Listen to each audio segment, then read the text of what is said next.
¿Cómo están, queridos amigos? Bienvenidos una vez más. Aquí estamos en Compartiendo la Biblia, compartiendo la palabra de Dios. Hoy vamos a estar estudiando un tema muy maravilloso acerca de la profecía de Ezequiel, capítulo 37, el Valle de los Huesos Secos. Y estaremos también observando las señales antes del fin. Bienvenidos una vez más. Esta profecía es vital para el renacimiento de Israel, luego de haber sido esparcidos, desterrados de Israel a Asiria y al mundo, claro, entero, llamado también la diáspora. Quiero hacerles un recuento para que podamos entender el tiempo y el porqué de esta profecía. El pueblo de Dios, Israel, fue dividido en dos reinos a causa del pecado y la gran idolatría. Esta fue la consecuencia y el castigo de Dios por el mal proceder del pueblo de Israel, en especial por el rey Salomón, quien se había mezclado con mujeres paganas y adoró a otros dioses. El primer rey de Israel fue Saúl, quien fue quitado del reinado por Dios y puso como sucesor al rey David. Al morir el rey David, le sucede en el trono el rey Salomón. Cuando éste muere, se divide el reino de Israel en dos reinos. O sea, el reino del norte, que vendría a ser la casa de Israel, con su capital en Samaria, y el reino del sur, que sería la casa de Judá con su capital, Jerusalén. Leamos en Primera de Reyes, capítulo 11, versos del 30 al 32, que nos dice: y tomando Ahías era un profeta, la capa nueva que tenía sobre sí, la rompió en 12 pedazos, y dijo a Jeroboam: toma para ti los 10 pedazos, porque así dijo Jehová, Dios de Israel: he aquí que yo rompo el reino de la mano de Salomón, y a ti te daré 10 tribus. Y él, Roboam, tendrá una tribu por amor a David, mi siervo, y por amor a Jerusalén, ciudad que yo he elegido de todas las tribus de Israel. Por una parte, Roboam debía suceder en el trono después de la muerte de Salomón. En Primera de Reyes, capítulo 12, del 1 al 24, usted lo puede escribir. Nos explica el por qué la casa de Israel no aceptaron a Roboam. Cuando se reunieron Roboam y los ancianos del pueblo, se quejaron de la alta carga de los impuestos que había Salomón aprobado y que hacían mucho daño al pueblo. Los ancianos pidieron a Roboam, el nuevo sucesor de Salomón, o sea, el nuevo rey, que alivianara el peso de los tributos económicos, a lo que Roboam no accedió, rechazando con dureza lo que habían pedido los ancianos de Israel, por lo que los israelitas se sublevaron y se apartaron de la dinastía de la casa de David y también de Roboam, proclamando de esta manera al rey, a Jeroboam, y así se dividieron en dos reinos, quienes durante mucho tiempo pelearían. La casa de Israel, o sea, las 10 tribus que eran el reino del norte, se van con Jeroboam, quien recibe el trono como rey. Jeroboam era hijo de Nabat, de la tribu de Efraín. El nombre de su madre era Zeruá. Jeroboam era un funcionario de Salomón. El profeta Ahías profetizó que Jeroboam gobernaría las 10 tribus del norte de Israel, o sea, la casa de Israel. A causa de la conducta errónea del rey Salomón, quien no agradó a Dios, Jeroboam conspiró en contra de Salomón y marchó a Egipto, donde permaneció hasta la muerte del rey Salomón. Cuando regresó, fue proclamado rey por las 10 tribus del norte y fundó el reino de Israel, aunque el pecado e idolatría continuaba. Vemos en el versículo 23 que Benjamín se va con la tribu de Judá, donde formarían el reino del sur, siendo rey Roboam. Entonces es así como tanto las 10 tribus o el reino del norte tienen su rey en Roboam, y el reino del sur o la tribu de Judá junto a la de Benjamín. La casa de Judá, o sea, la tribu de Judá más la de Benjamín, se van con el hijo de Salomón, Roboam, quien era el hijo y heredero del rey Salomón, el mismo que recibió el reino de Judá e Israel unidos. Pero no fue bien recibido por la tribu del norte, quienes se separaron y siguieron a Jeroboam. Roboam acudió a Siquem, donde recibiría la corona de Israel de mano de los ancianos.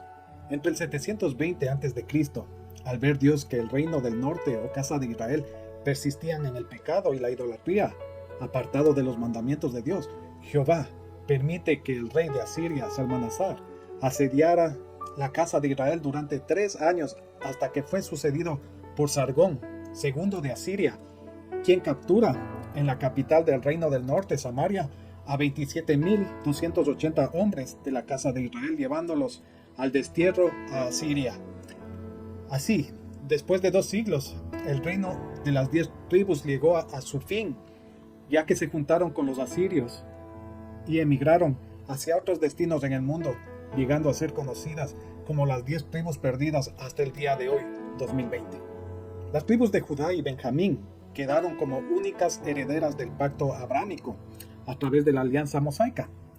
El reino del sur, o también llamada la tribu de Judá, tuvo su tiempo de prosperidad hasta el año 586 a.C., cuando fue invadido por los babilonios a través del rey Nabucodonosor, siendo deportados y cautivos en Babilonia. A diferencia que los de la tribu del norte o la casa de Israel, la tribu de Judá, 70 años después, a través de Ciro el Grande, quien permitió a los judíos regresar a Jerusalén para su reconstrucción, así como también la reconstrucción del templo, el cual había sido destruido. Es importante recalcar que mientras las 12 tribus no se encuentren reunidas en la tierra que Dios les dio, el Señor Jesús no puede reinar. Han pasado alrededor de 2700 años y aún las 10 tribus siguen perdidas alrededor del globo terráqueo.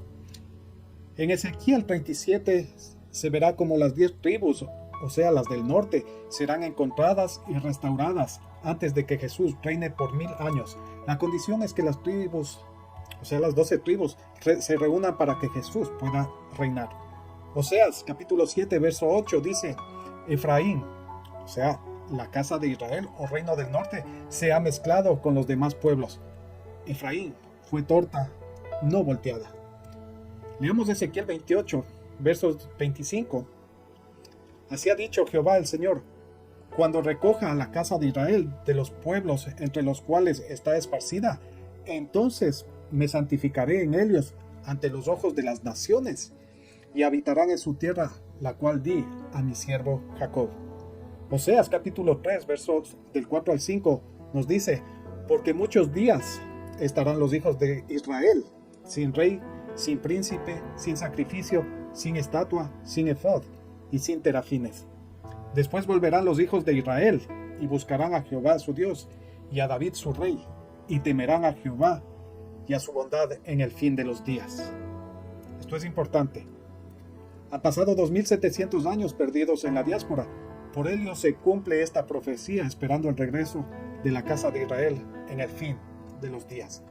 Podemos ver que a partir del versículo 16 de Ezequiel, Dios mismo da al profeta la esperanza de que las 12 tribus se volverían a reunir como un solo pueblo y que nunca más tendrían que vivir desolados ni perdidos.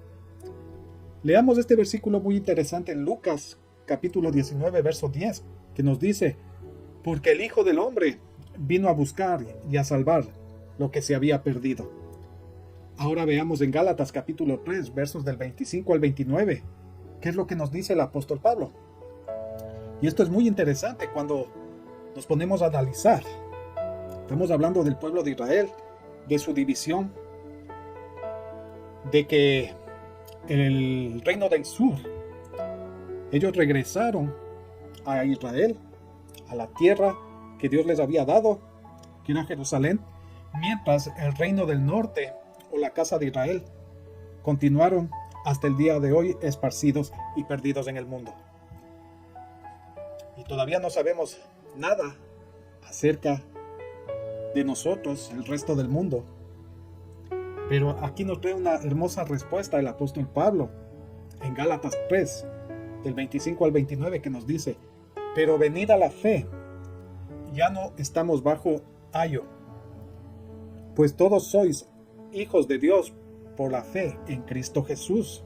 Vaya tomando en cuenta, porque todos los que habéis sido bautizados en Cristo, de Cristo estáis revestidos. Ya no hay judío ni griego, no hay esclavo ni libre, no hay varón ni mujer, porque todos vosotros sois uno en Cristo Jesús. Sigamos tomando en cuenta.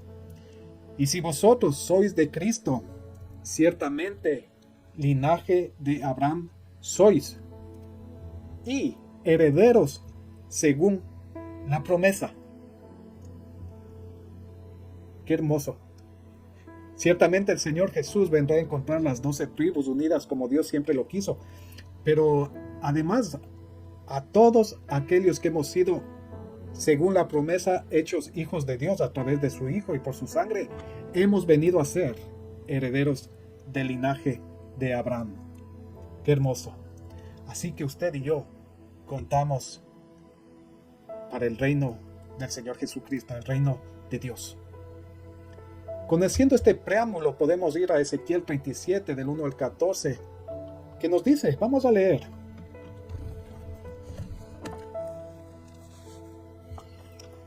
La palabra de Dios nos dice así, Ezequiel 37, del 1 al 14.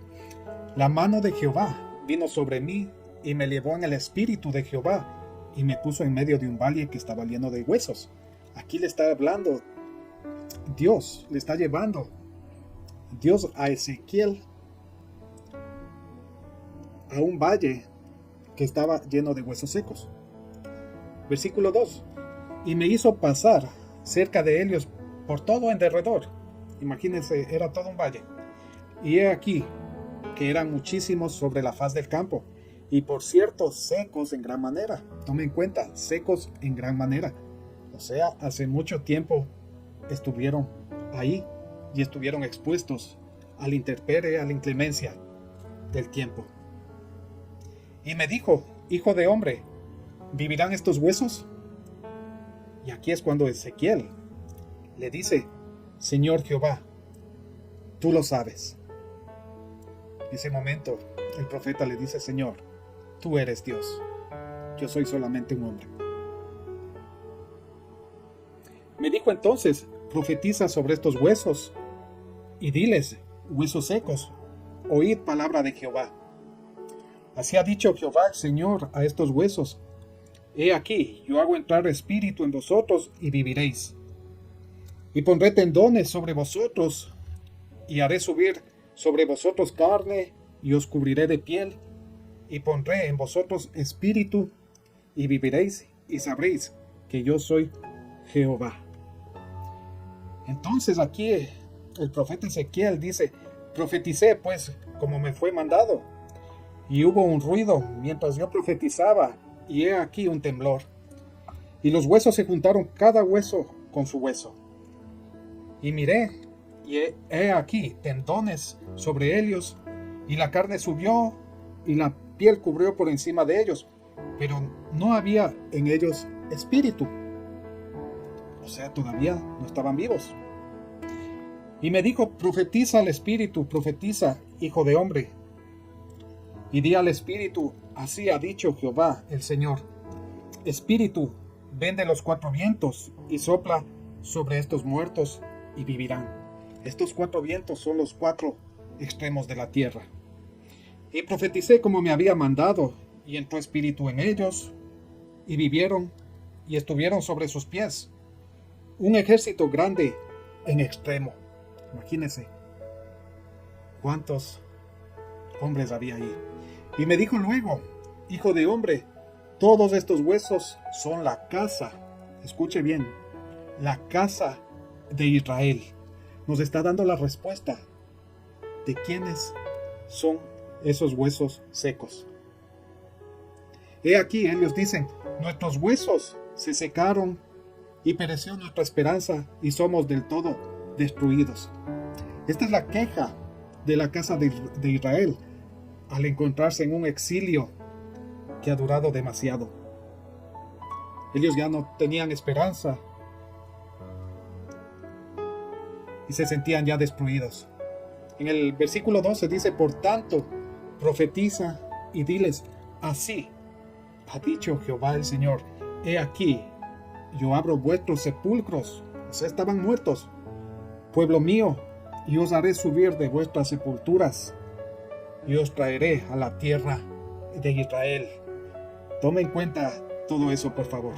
Y sabréis que yo soy Jehová, cuando abra vuestros sepulcros, y os saque de vuestras sepulturas, pueblo mío. Y pondré mi espíritu en vosotros, y viviréis, y os haré reposar sobre vuestra tierra, y sabréis que yo, Jehová, hablé, y lo hice, dice Jehová. Hermosa palabra de Dios. Es claro que Dios dio una visión al profeta Ezequiel, donde se encontraba en medio de un valle lleno de huesos secos. Dios le pregunta que si sería posible que esos huesos secos volvieran a la vida. A lo que contesta el profeta: Señor, tú lo sabes.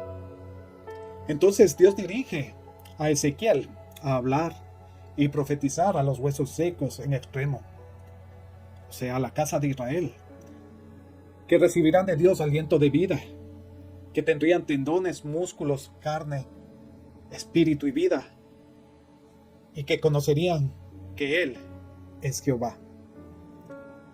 El 14 de mayo de 1948, Israel, a mando del líder y siendo el primer ministro de Israel, David Ben-Gurión, proclamaba la independencia y el establecimiento del Estado de Israel, según la ONU había diseñado y delineado la partición del territorio en 1947, y que no fue aceptado ni reconocido por los asentamientos palestinos.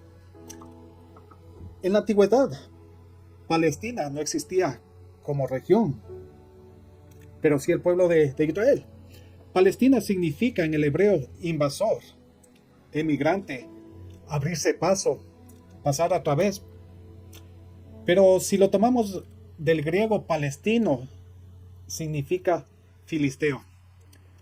Usted puede imaginarse el porqué de los problemas y luchas desde la antigüedad hasta nuestros días. En respuesta a la resolución de la ONU, los países árabes como Egipto, Siria, Transjordania e Irak declararon la guerra al nuevo Estado de Israel, quienes en su mayoría son de la tribu de Judá y Benjamín, dando como resultado una gran victoria al pueblo de Israel. Israel, como lo llamamos normalmente hoy, es el inicio de la profecía, siendo ellos los que comenzarían a dar este inicio de Ezequiel y el propósito de Dios, que es la unificación de todas las tribus en Israel.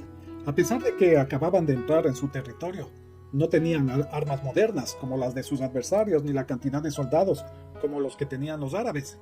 Murieron más del 10% de israelitas jóvenes del total de su población, entre soldados y civiles.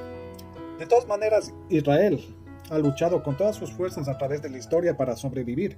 En 1949 se firma un tratado de cese al fuego. A pesar de ello, Israel siempre ha tenido que dormir con un ojo abierto, cuidando de los diferentes embates de los árabes y las guerras siguientes. La guerra de Suez 1953, la guerra de los 6 días de 1967, la guerra del Ramadán o del Yom Kippur 1973, la guerra del Líbano de 1982, todas ellas iniciadas por los árabes, y las amenazas constantes de gran destrucción a Israel de parte de ellos, incluidos los persas o Irán. Israel siempre ha demostrado suficiencia militar, pero más que eso, el mundo ha sido testigo que Dios les ha guardado en la tierra que recibieron por heredad, Abraham, Isaac y Jacob. Así se cumple el regreso de las 2 tribus de Israel a su tierra, profetizado por Ezequiel 37 del 1 al 14 en la profecía del Valle de los Huesos Secos, y que aún no se ha cumplido por completo, ya que para ello deberán regresar las 10 tribus aún perdidas. Jesús nos muestra este panorama a través de esta parábola con sabor a profecía sobre el renacimiento de Israel y la marcación de los últimos tiempos o tiempos del fin.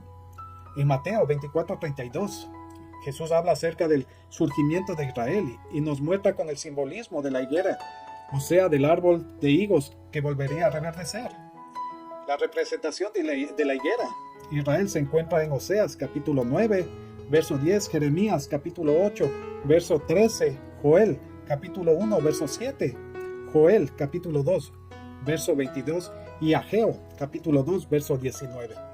Tanto en Mateo 24, del 32 al 34, así como Lucas 21, del 29 al 31, nos muestran que cuando la higuera está tierna, brotando hojas nuevas, podremos reconocer que el verano está cerca, que está a las puertas el reino de Dios. Israel se ha levantado de las cenizas de la muerte y el destierro, volviendo así a su tierra, y en menos de 100 años se han convertido en una potencia en el mundo, capaces de tener agua en el desierto y cosechar toda clase de frutos, hortalizas y tener variedades de árboles como el cedro, los olivos, uvas, así como las más grandes tecnologías que hoy podemos utilizar, han venido del pueblo de Dios.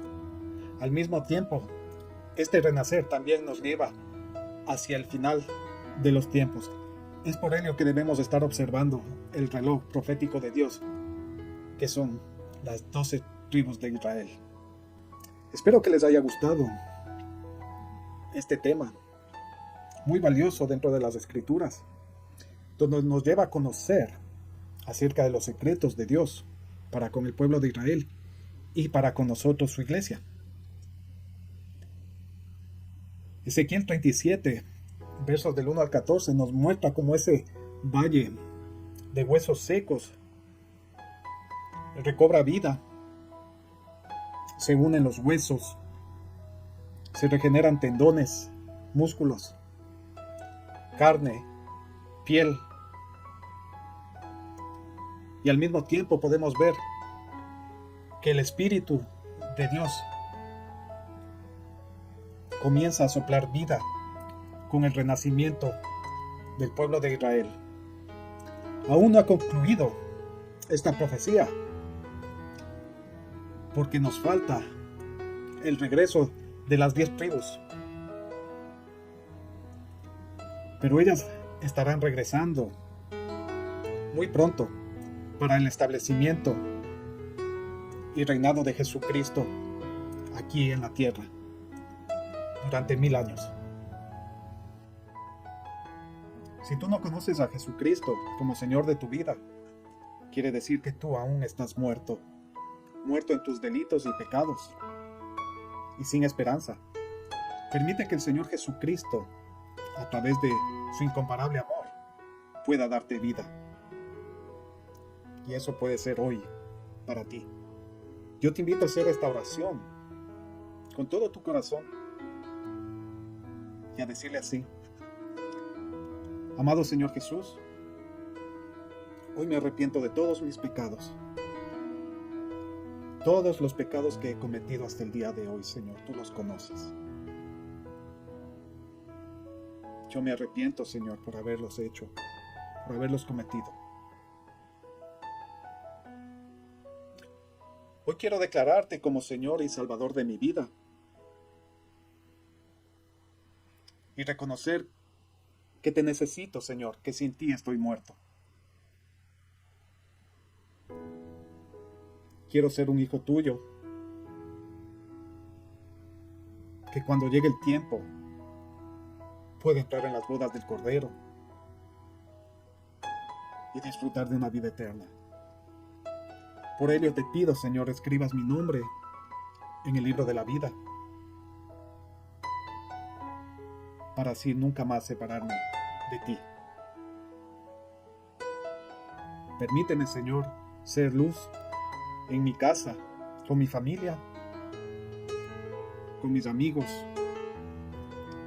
con las personas de mi trabajo, de mi escuela, de mi universidad, y que puedan ver en mí que tú vives en mi corazón.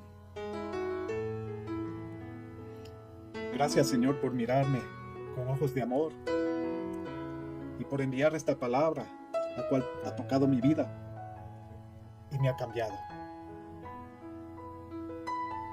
Guárdame desde ahora y para siempre, Señor, que pueda estar refugiado en ti cada día de mi vida. Todo esto te lo digo y te lo pido en el nombre de Jesús. Amén. Que Dios te bendiga. Para mí ha sido un gusto enorme compartir esta palabra preciosa acerca del Valle de los Huesos Secos de Ezequiel. Y si tú conoces personas que necesitan conocer a Cristo. Refiéreles nuestros videos. Habla de la palabra del Señor, que es la Biblia, y dale a conocer de su magnífico amor. Te abrazo y nos vemos la próxima. Dios te bendiga.